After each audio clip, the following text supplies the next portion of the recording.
Welcome to Deep Roots, Open Skies, a podcast dedicated to exploring the defining moments that shape our lives. I'm your host, Lakisa.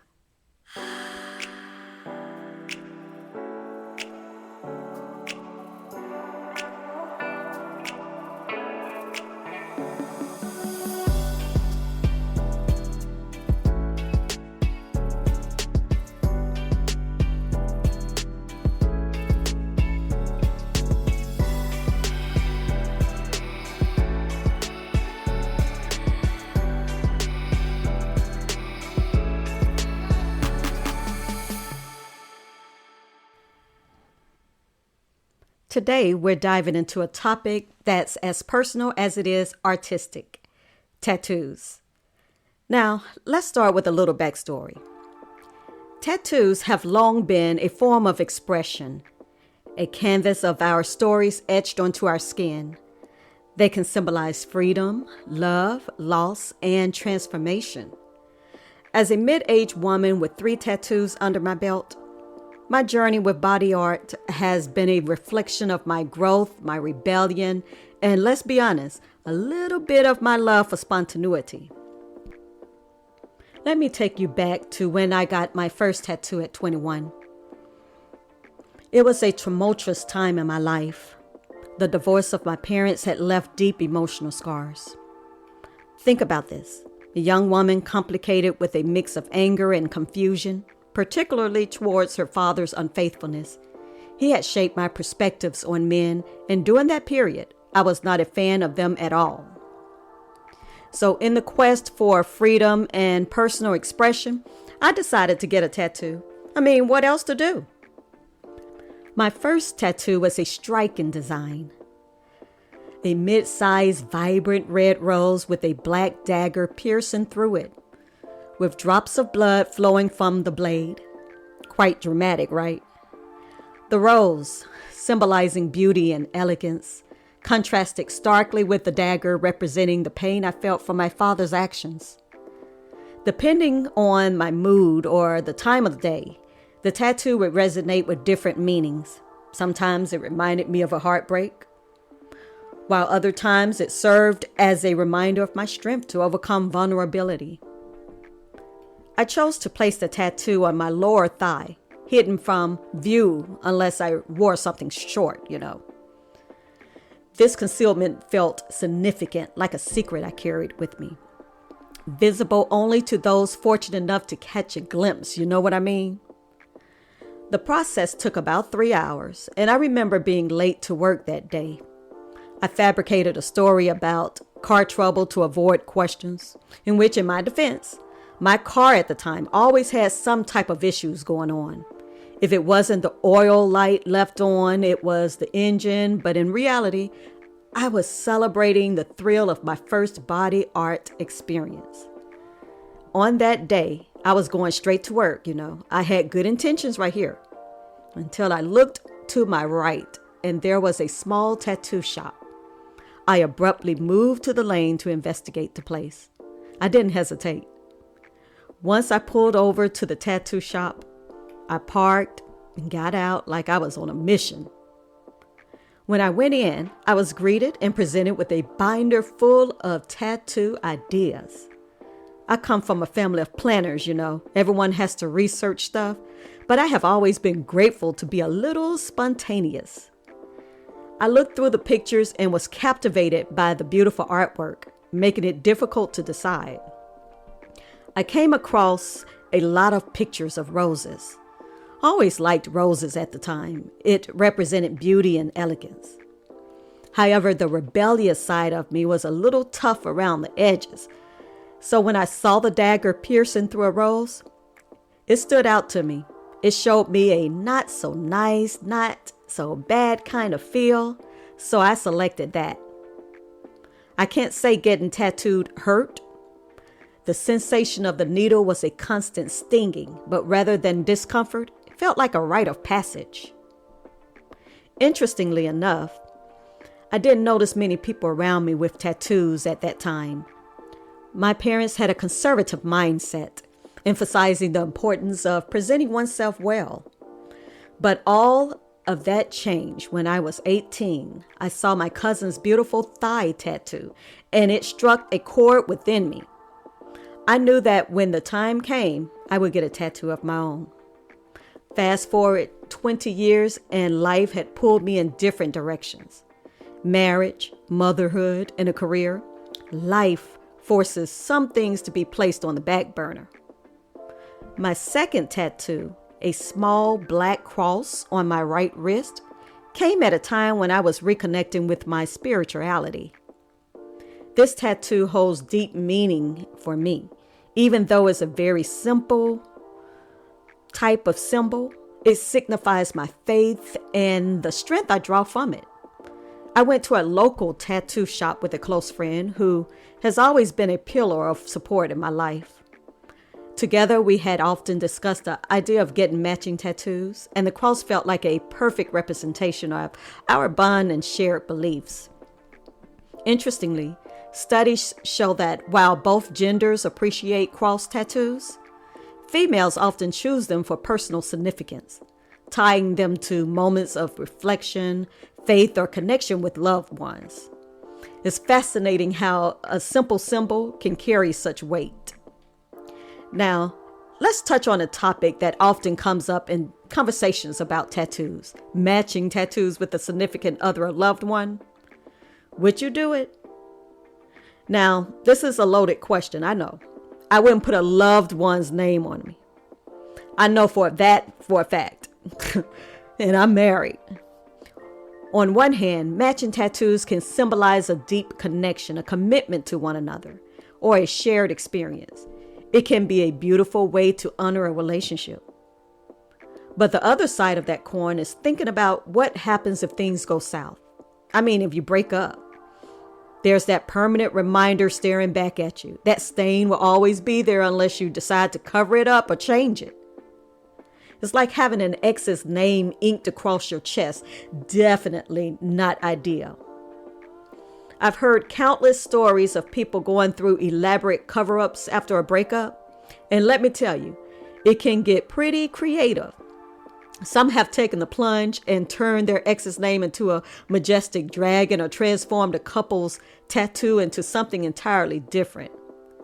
So while I think matching tattoos can be a sweet gesture and thought, I'll definitely encourage anyone considering them to think along and hard line across the implications. Maybe go for something that signifies your bond without being too liberal, like a shared symbol or design that holds meaning for both of you, but isn't directly tied to names or dates. That way, if things change, you're left with a piece of art that still resonates with you, even if the relationship doesn't. Now, with this, the crucial aspect of tattoos to professional careers, the acceptance of tattoos in the workplace has evolved significantly over the years. In many industries, tattoos are increasingly seen as an expression of individuality and creativity. However, there are still sectors like finance, law, and some corporate environments where conservative dress codes prevail and visible tattoos may be frowned upon. Ultimately, it comes down to personal choice and the specific dynamics of your workplace. Some people choose to showcase their tattoos with pride, while others prefer to keep them concealed, like I did, to maintain a professional appearance. The key is to find a balance that allows you to express yourself while adhering to the standards of your profession. There is a psychological aspect of getting tattooed. Many people find empowerment and confidence in body art. For some, getting a tattoo can be a transformative experience, providing a sense of ownership over one's body and a way to express individuality. It can serve as a form of healing, helping individuals reclaim their bodies over trauma or significant life changes. Research has shown that tattoos can positively impact mental health and self-esteem. People often report feeling more confident and self-assured after getting tattooed. Tattoos can also foster a sense of belonging or connection. especially when shared with loved ones or friends, solidifying relationships through shared experiences. But on the flip side, there can be psychological challenges too. The permanence of tattoos might lead to regret later on, especially if they are tied to a significant other or a specific time in life. So it's crucial to think deeply about the design and meaning behind your ink to ensure it aligns with your identity and values. Did you know that about 30% of Americans have at least one tattoo?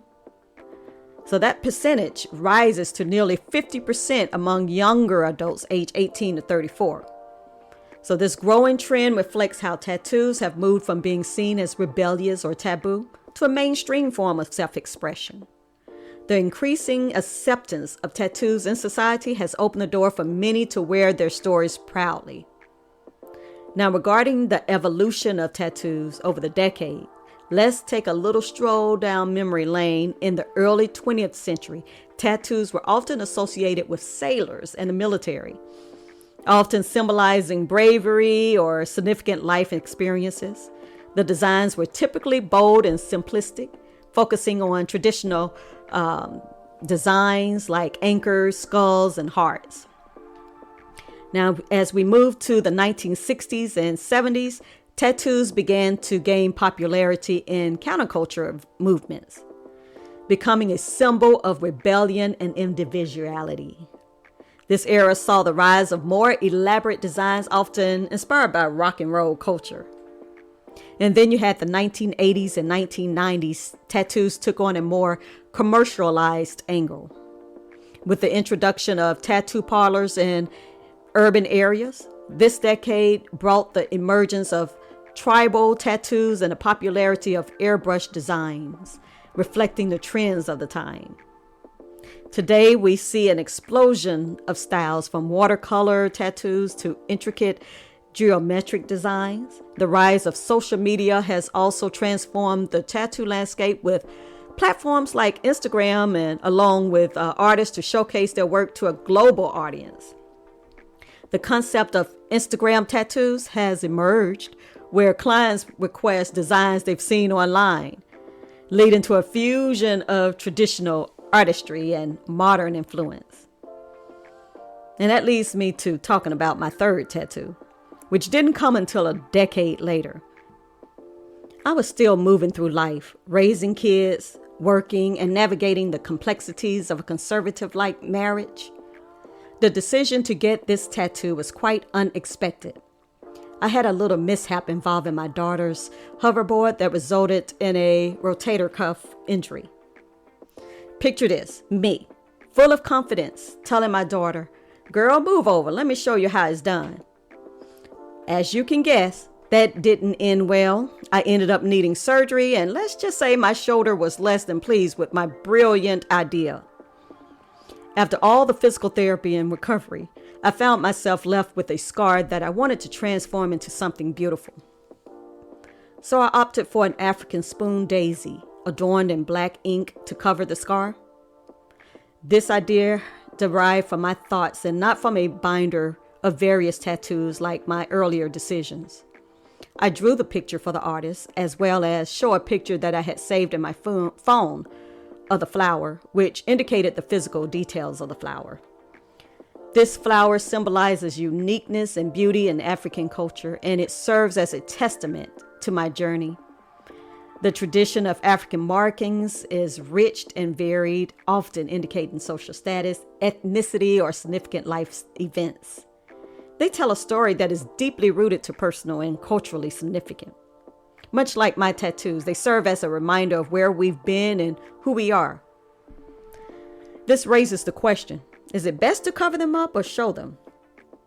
The answer often depends on the workplace culture and industry norms. If you work in a creative field like art or fashion, tattoos might be celebrated and even encouraged as part of your personal brand.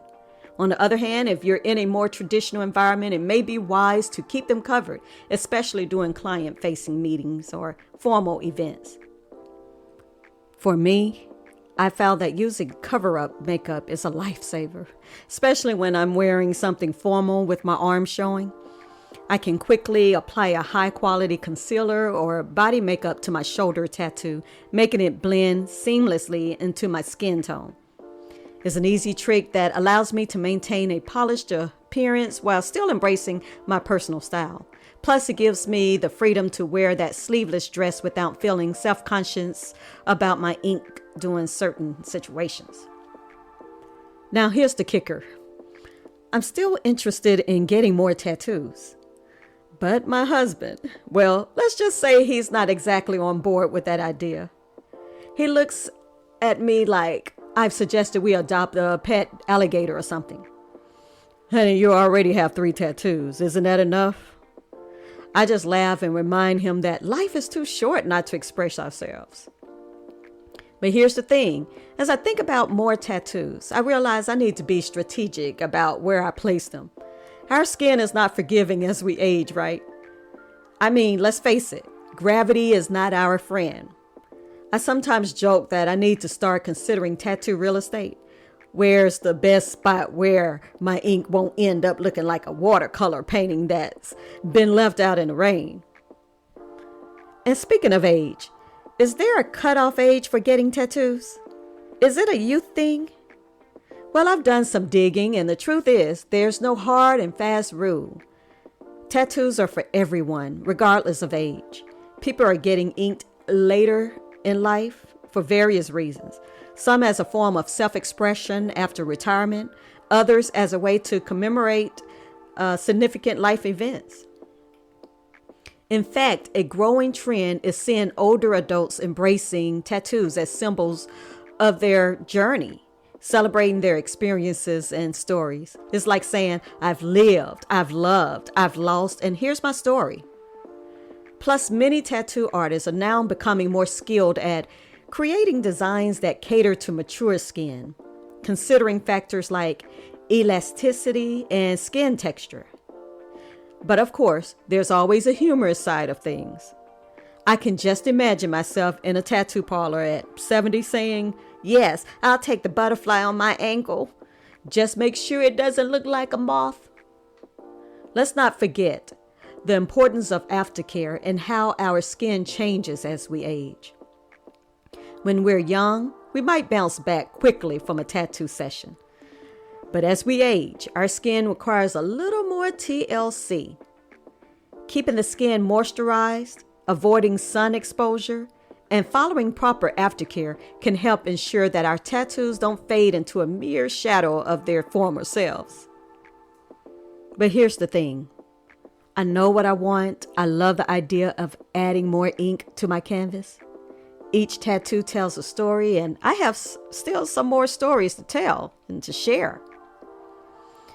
Maybe I'll add a little humor to my next tattoo, like a tiny alligator peeking out from behind a flower.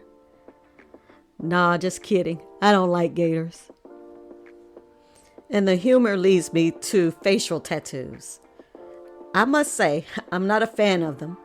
You often see some entertainers sporting these bold designs, and while I respect their choices, I can't help but to feel that facial tattoos are a trend that might not be suitable for everyone. It's a significant commitment that can affect personal and professional opportunities, and I'm glad my artistry walk did not follow that particular trend. Now, here's a little rhythmic poem. I like to write poems to express my thoughts on tattoos. Ink on skin, a canvas wide, stories told, no need to hide. Symbols of strength, love, and pain, art that blossoms even through rain. Each design a piece of me, a journey carved, a history. But choices made, we must reflect. For every mark, there's a connect. Now, one of the most critical aspects of getting a tattoo is ensuring that you choose a safe and clean environment. This is where doing your research comes into play. Not all tattoo shops are created equal, and it's essential to find one that prioritizes hygiene and safety. Before you book an appointment, take the time to read reviews and ask for recommendations from friends and family members who have had positive experiences. A reputable shop should display their cleanliness standards, prominently and be happy to answer any questions you have about their procedures. When you step into a tattoo shop, you should look for several key indicators of cleanliness. Sterilization. All needles and equipment should be single use and disposed of properly. The artist should use sterilized equipment for every client. If they're reusing needles, that's a major red flag. Take a look. Should be a clean environment. The tattoo area should be clean and organized. Look for fresh gloves, clean surfaces, and a tidy workplace. If the shop feels unkept, it might be time to walk out. And your artist should be informed. A good tattoo artist will discuss aftercare and the healing process with you before you start. They should be knowledgeable about what to do and what not to do after getting inked. Licensing and regulations. So make sure the shop adheres to local health regulations and has the necessary licenses. This is a sign that they take their business seriously and consider the safety of their clients. And before getting it, take the time for consultation. A reputable artist will offer a consultation before the tattoo day to discuss your ideas and any concerns you may have. This is also your chance to gauge their professionalism and gauge the overall vibe of the shop. By doing your research and choosing a reputable tattoo shop, you can ensure that your experience is safe and enjoyable. After all, you want to walk away with a beautiful piece of art, not a horror story. Tattoos are not just ink on skin. They are stories waiting to be told. Each piece of art reflects a moment in time, a decision made, or a lesson learned.